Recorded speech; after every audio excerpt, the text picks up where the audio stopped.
Hey guys, so on a previous video on this vehicle we've showed you the shock absorbent for the rear door. Now we're going to show you the blind spot detection system.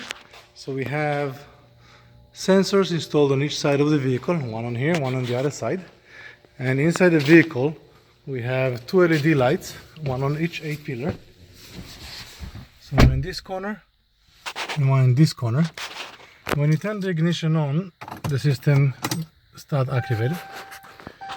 Now in this case, on the left side, we see there is interference. We have our walls and our tools, everything on the left side.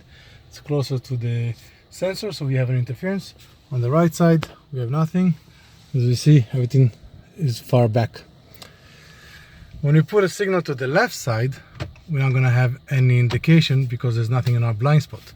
When we put signal to the right side, we're going to have a sound and we're going to have the LED flashing to remind us there's something there.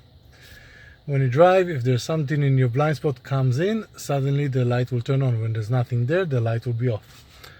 Blind spot detection system can be found at Car System Installation. Subscribe to our channel and check our next video on this vehicle. Thank you. We'll see you next time. Have a good day.